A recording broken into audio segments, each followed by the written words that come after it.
தேவனுக்கே துதி கனம் மகிமை உண்டாவதாக. அன்பான யூடியூப், பேஸ்புக், வாட்ஸ்அப் நண்பர்களே, உங்கள் யாவரையும் ஆண்டவராகிய இயேசு கிறிஸ்து நாமத்தினாலே தேவக்கரம் ஊழியங்கள் சார்பாக வாரம் ஒரு செய்தி நிகழ்ச்சிக்கு உங்களை வாழ்த்தி வரவேற்கிறேன். எல்லாரும் சந்தோஷமா இருக்கிறீங்களா? நீங்கள் எல்லாரும் சந்தோஷமா இருப்பீர்கள் என்று கர்த்தருக்குள் விசுவாசிக்கிறேன். இந்த நாளிலும் செய்திக்கு நேராக நான் எடுத்துக்கொண்ட தலைப்பு, தேவனாலே எல்லாம் கூடும்.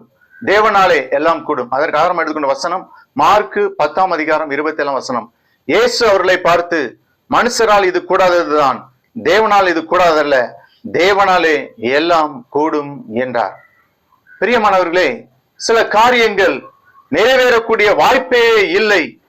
இந்த வியாதி நீங்க மருந்தே இல்லை. எனது மகனுக்கு அல்லது எனது மகளுக்கு திருமணமாக வாய்ப்பே இல்லை. எத்தனையோ பரிசோதனை செய்து விட்டோம், குழந்தை கிடைக்க சந்தர்ப்பமே இல்லை என்று மருத்துவர்கள் கூறிவிட்டார்கள். வியாபாரம் எதிர்பார்த்த லாபத்தை ஈட்டவில்லை, பரீட்சையில் தோல்வி, படிக்க பணம் இல்லை என்று பலர் பலவிதமாக போராடி கொண்டிருக்கின்றனர். பிரியமானவர்களே, இன்றைக்கு நான் உங்களுக்கு சொல்லுகிறேன், நம் தேவனால் எல்லாம் கூடும். நம் தேவனால் எல்லாம் கூடும். பிரியமானவர்களே, முதலாவது பார்க்கின்ற பொழுது விசுவாசிக்கிறவனுக்கு எல்லாம் கூடும். மார்க்கு 9:23 இயேசு அவனை நோக்கி, நீ விசுவாசிக்க கூடுமானால் ஆகும், விசுவாசிக்கிறவனுக்கு எல்லாம் கூடும் என்றார். பிரியமானவர்களே, சாதாரண காரியங்கள் அல்ல, அசாதாரண காரியங்களை செய்பவனே விசுவாசி. கிறிஸ்தவன் உயிர் வாழ விசுவாசம் அவசியம். விசுவாசம் என்றால் தேவனையே சார்ந்திருப்பது என்று பொருள். விசுவாசம் காணப்படாததை காண்கிறது, நம்ப முடியாததை நம்புகின்றது, பெற முடியாததை பெற்றுக்கொள்கின்றது.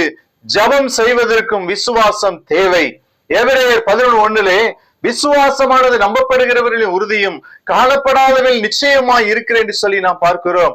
ஏசாயா 28:16 விசுவாசிக்கிறவன் பதறான் என்று சொல்லி நாம் பார்க்கிறோம். பிரியமானவர்களே, இந்த நாட்களிலே தோல்விகள், நஷ்டங்கள், விபத்துக்கள், நோய்கள், போராட்டங்கள் போன்ற காரியங்கள் உங்களையே கலங்கடிக்க செய்து கொண்டிருக்கிறதா? உங்களை பதற செய்து கொண்டிருக்கிறதா? Just believe God. ஒரு நாள் ஜனங்கள் மோசேக்கு விரோதமாகவும் கர்த்தருக்கு விரோதமாக முறுமுறுத்து வாக்குவாதம் செய்த போது மோசேக்குள்ளும் ஒரு பதட்டம் வந்தது.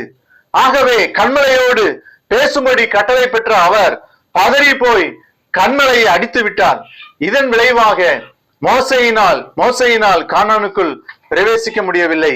அன்புக்குரியவர்களே, யோவான் 14:1 சொல்கிறது, உங்கள் இருதயம் கலங்காதிருப்பதாக, தேவனிடத்தில் விசுவாசமாயிருங்கள், என்னிடத்தில் விசுவாசமாயிருங்கள். அடுத்தபடியாக விசுவாசமும் நல் மனசாட்சி உடையவனமாய் இரு, அப்பொழுது எல்லாம் கூடும். 1 தீமோத்தேயு 1:18 குமாரனாகிய தீமோத்தேயு, உன்னை குறித்து முன் உண்டான தீர்க்க தரிசனத்தின்படியே நீ அவைகளை முன்னிட்டு நல்ல போராட்டத்தை பண்ணும்படி இந்த கட்டளையை ஒப்புவிக்கிறேன். நீ விசுவாசமும் நல் மனசாட்சியும் உடையவனாய் இரு. நல்ல மனசாட்சி, சுத்த மனசாட்சி. நம்முடைய மனசாட்சி எப்படி இருக்கிறது? சுத்த மனசாட்சியோடு இருக்க வேண்டும், நல் மனசாட்சியோடு இருக்க வேண்டும். அடுத்தபடியாக அவிசுவாசம் கூடாது. மத்தேயு 17:20 அதற்கு இயேசு, உங்கள் அவிசுவாசத்தினாலே தான் கடுகு விதையளவு விசுவாசம் உங்களுக்கு இருந்தால் நீங்கள் இந்த மலையை பார்த்து விட விட்டு அப்புறம் போய் என்று சொல்ல, அது அப்புறம் போகும். உங்களால் கூடாத காரியம் ஒன்றுமிராது என்று மெய்யா உங்களுக்கு சொல்கிறேன். உங்களால் கூடாத காரியம் ஒன்றுமிராது. தேவன் இன்னைக்கு நம்மை பார்த்து சொல்கிறார், தேவனால எல்லாம் கூடும். உன்னாலும் எல்லாம் கூடும். உன்னாலும் சாதிக்க முடியும், உன்னாலும் உயர முடியும், உன்னாலும் பெரிய பதவியை பெற்றுக்கொள்ள முடியும், உன்னாலும் இந்த உலகத்தில் வாழ முடியும். நீ தோற்று போய் இருக்கிறாயா? எல்லாவற்றையும் இழந்து போய் இருக்கிறாயா? எல்லாரும் கைவிட்ட சூழ்நிலையில இருக்கிறாயா? உன்னையும் ஆண்டவர் உயர்த்த முடியும். பிரியமானவர்களை, ஜெபிப்போமா? அன்பின் ஆண்டவரே, அருமையான வசனத்திற்காக நன்றி செலுத்துகிறோம். தேவனால எல்லாம் கூடும் என்று சொல்லி பார்த்தோம். வசனத்தை கேட்ட பிள்ளை ஆசீர்வதியும்.